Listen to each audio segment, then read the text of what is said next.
My brother and mom tried to kick me out of the $800,000 house I inherited from Grandpa, but they weren't ready for what I had planned. My name is Vanessa. I'm 29, and I'm the kind of woman most of my family assumed would just roll over when things got messy. The peacekeeper, the responsible one, the girl who never caused drama. And maybe I used to be like that. But when my grandparents passed and left their entire estate to me, the house, the savings, and the investment portfolio worth just under $800,000, something inside me shifted. I started paying attention. I started listening more closely.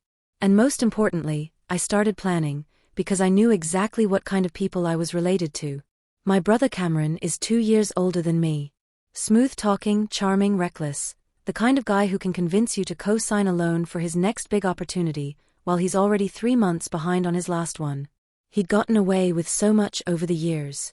Maxed out credit cards in Dad's name before he died, a borrowed truck that ended up at a scrapyard somehow. And every single time, Mom bailed him out, said he was just going through a rough patch. But me? I was always expected to be the stable one, the backup plan, the safety net. And I was done playing that role. When Grandpa passed away 18 months ago, a year after Grandma, he left the estate solely to me. I wasn't surprised. I had been their caretaker when no one else bothered to call, much less visit. I drove them to their doctor appointments, handled the grocery runs at Safeway, managed the endless Medicare paperwork. Cameron? He'd show up on Thanksgiving in his leased Mustang, take photos for Facebook, and disappear until Christmas. But when the will was read and my name was the only one on it, I saw the look Mom gave me. That tight-lipped, disappointed twist of her face, like I had stolen something that wasn't mine. That was the moment I realized the storm was coming. The house was the centerpiece. A stunning craftsman-style home with a wraparound porch, original oak floors, and towering pine trees lining the stone walkway like something out of Better Homes and Gardens. It was a historic property that had been in our family for 3 generations, and my grandparents had kept it in immaculate condition. The Hillside Oaks neighborhood had exploded in value over the last decade. Every house around it had been renovated and sold for double what it was worth 10 years ago, but my grandparents never sold. And now it was mine. I didn't move in right away. I kept my apartment near downtown, close to my job at a digital advertising agency, and quietly worked on getting everything in order. I had the house appraised, talked to an estate attorney, and set up a trust. Not just for the house, for everything. I didn't tell anyone. Not Cameron, not Mom, no one. I kept the original deed in a bank safety deposit box, and I placed the entire property, title, assets and savings, into an irrevocable trust with me as the trustee. I even moved the utilities under a business name tied to the trust. It cost some extra legal fees, but I didn't care. I knew my family too well. I knew they'd try something. For a while, it was quiet. Too quiet. Cameron texted a few times asking if he could crash there for a weekend. There were 5 bedrooms. Mom dropped hints about how unfair it was to leave everything to just one person. She even said, "Well, your brother was always Grandpa's fishing buddy, you know," as if that meant something legally. I just nodded and changed the subject. I didn't argue. I didn't correct them. I let them believe I was being naive, that I hadn't taken precautions. The tension really kicked off last month. Cameron started posting cryptic updates on Facebook. Big moves happening soon, new chapter loading, that kind of nonsense. Then one Sunday afternoon, I was at the house cleaning out the basement when I saw Mom's white Acura pull into the driveway. Cameron jumped out first, all confidence and Ray-Bans, like he was arriving at a yacht club. Mom followed, carrying a leather briefcase and smiling like she was about to cut a ribbon at a charity gala. "Hey sis," Cameron said, striding across the flagstone path in his Nikes. "We need to talk." I just raised an eyebrow. Mom stepped forward. "We spoke to a lawyer. It turns out the house should have gone to both of you. Your grandfather made a mistake not updating the will properly after your grandmother passed. But don't worry, we've handled it." I stared at her. Handled what exactly? Cameron pulled out a folded document from his jacket pocket and waved it in the air. "We had the house title transferred to my name. It's already done. You're going to need to be out by the end of the week, but no hard feelings, right? We'll give you time to pack." I didn't say anything for a moment. I just looked at them, one then the other, taking in their smug faces, the pure audacity. My heart wasn't racing. I wasn't panicking. Honestly, I almost laughed, because they really thought I was that stupid. I gave them a smile. Small, polite, the kind that makes people nervous. You really think I'd let that happen? Cameron laughed like I'd told a joke. It's already happening, sweetheart. You've been living in Fantasyland for too long. Mom stepped in, softening her tone like she thought it would help. We're not trying to be cruel, Vanessa. It's just practical. Cameron can manage the property. Maybe sell it and split the proceeds fairly. You've got your own apartment anyway. This way, everyone benefits. I didn't argue. I just nodded slowly and said, okay. 3 days later, they came back. This time with a budget rental truck and a pair of hired movers from a local moving company. I'd been expecting it. They pulled into the driveway like they owned the place, laughing and shouting instructions. Cameron was in the driver's seat sipping a Dunkin' iced coffee, and Mom was directing the movers toward the front porch with her perfectly manicured nails. But then they saw who was standing there. I was standing on the porch, arms crossed, beside a tall man in a charcoal suit. He was holding a thick folder and wore a badge clipped to his belt. The folder had my trust's name on the front, a name they didn't recognize yet. The badge was real. The suit was real. And the man? He was from the Pierce County Office of Property Records. They froze. Cameron stepped out first, confused. What's going on? I didn't say a word. The man in the suit did. Mr. Thompson cleared his throat with the calm authority of someone who has done this too many times to be rattled by theatrics. He held the folder under one arm and glanced down at the paper in his hand before speaking in a firm but neutral tone. Are you Cameron Mitchell? He asked. Cameron frowned, clearly thrown off. Yeah, who's asking? Mr. Thompson stepped forward slightly. I'm with the Pierce County Office of Property Records. I'm here on behalf of the legal trustee of the Hillside Oaks estate. He gestured behind him at the house. I have documentation showing this deed has been held in a trust since March of last year, under the management of Vanessa Mitchell. Any claims made regarding the property's ownership since that date, including a fraudulent title transfer, are not just invalid, but criminally prosecutable. Cameron's face drained a full shade of color. Fraudulent, he muttered, looking to Mom. What is he talking about? Mom stepped forward, lips tight. There must be some mistake. We had a lawyer look at the old deed. It was still in Grandpa's name. We assumed you assumed wrong, I said, finally breaking my silence. I never left the property in my name directly. It's owned by a trust. That's why you couldn't find any record in the public databases. You went to some shady title company and tried to fake a transfer based on an outdated document. Mr. Thompson nodded. I've already filed a fraud report on the attempted title claim. Normally, we'd send a warning first, but given the circumstances, bringing movers, threatening occupancy, trying to evict the legal trustee, we're skipping straight to enforcement. Cameron blinked. Enforcement? I turned slightly toward him and spoke more plainly. It means if you set one foot in this house without my permission again, you're trespassing. And if you try to tamper with the trust or any of its assets, you're looking at charges. Multiple ones. For a long, awkward second, no one said a word. The movers were standing halfway between their truck and the porch, looking at each other like they'd walked into a family episode of People's Court. One of them coughed and slowly started backing away toward the van. Cameron finally found his voice. You're seriously doing this to family? My voice was calm. Too calm. Family? You showed up here with a forged title and a moving crew. You tried to steal my home. The one thing Grandpa and Grandma wanted me to have. Don't talk to me about family. Mom's jaw clenched. They were confused, Vanessa. They didn't understand, no, I said sharply, cutting her off. You didn't understand. You thought I'd be the same pushover I was at 22, the kid you could guilt into covering Cameron's rent or loan him money because he needed it just this once. But I'm not that kid anymore. I learned. I listened. And I prepared. Mr. Thompson added, flipping through the folder, also, just so it's clear, we've alerted the Pierce County Sheriff's Office. If either of you attempt to return under the guise of any property claim, there will be a file ready to go, civil and criminal. Cameron's eyes flashed, but he said nothing. He turned to the movers and snapped, We're leaving. Now. He didn't look at me again. Mom lingered for half a second, her mouth slightly open like she wanted to say something. Maybe one last manipulation attempt. But nothing came out. She followed Cameron without another word. The truck pulled out of the driveway, and I watched the taillights disappear down Maple Ridge Road. It was quiet again, that heavy kind of quiet that falls after a confrontation that's been building for years. Mr. Thompson handed me a copy of the filed report and said, "Call if they come back." I thanked him, and after he left, I just stood there for a while on the same porch where I used to sit with Grandpa and listen to him talk about knowing your people. Not just their words, but their patterns, their habits.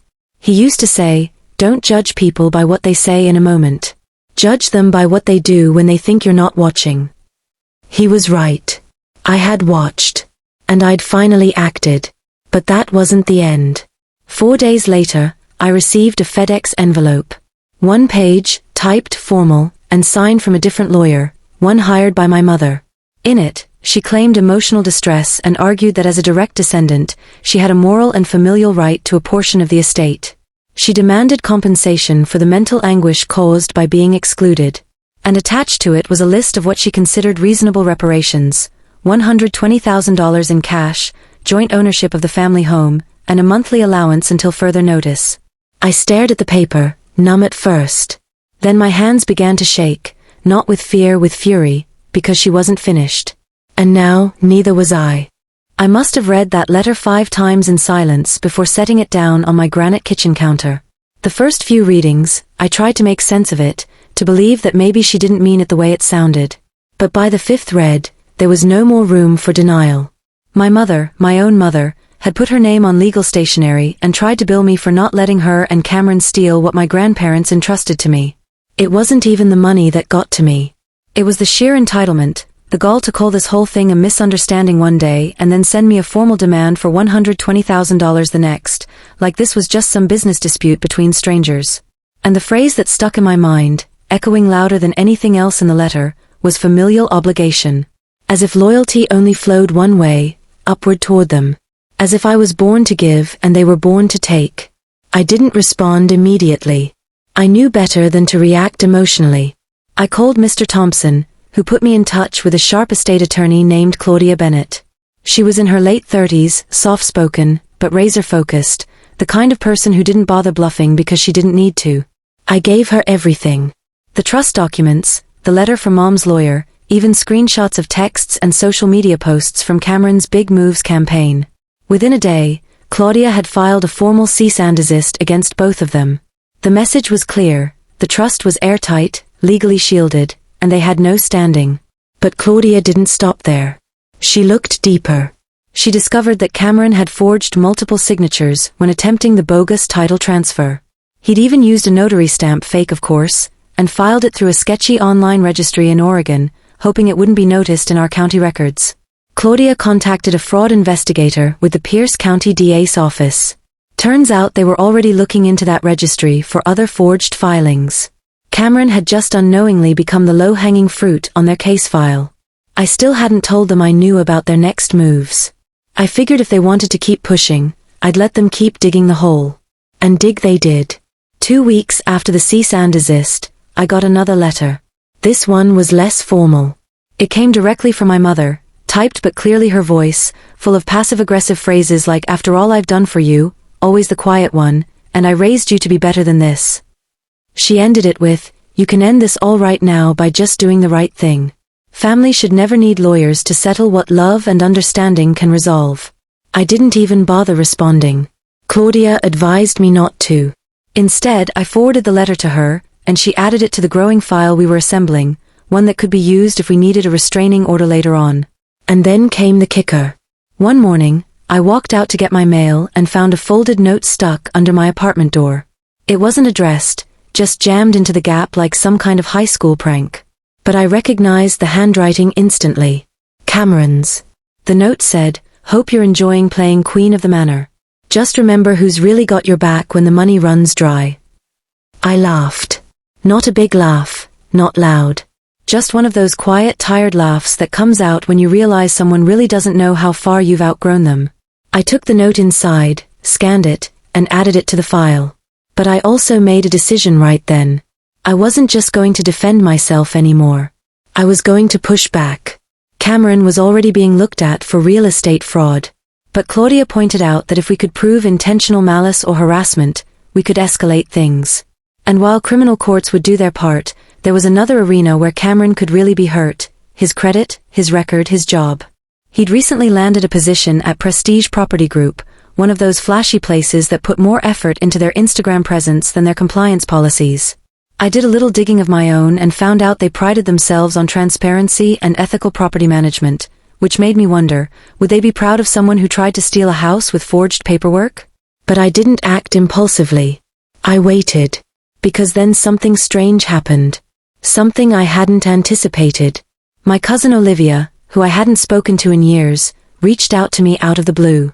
She messaged me on Instagram, "Hey, can we talk? Your mom's been calling people in the family saying some things. I figured I should let you know." We met for coffee the next morning at a local cafe downtown. Olivia was always the no-nonsense one, a straight shooter, and that hadn't changed. She showed me texts, voicemails, even a group chat with two of our other cousins. Turns out my mother had started spreading a story. According to her, I had manipulated Grandpa in his final years, convinced him to change the will while he was mentally declining. She even hinted that I'd taken advantage of him emotionally, legally, maybe even medically. It was an all-out smear campaign. I felt sick. That's when I knew this wasn't about the house anymore. Or the money. Or even Cameron. This was about control. My mother couldn't stand that I'd said no, that I'd protected something, anything, from her grasp. And now she was going to try to ruin me for it.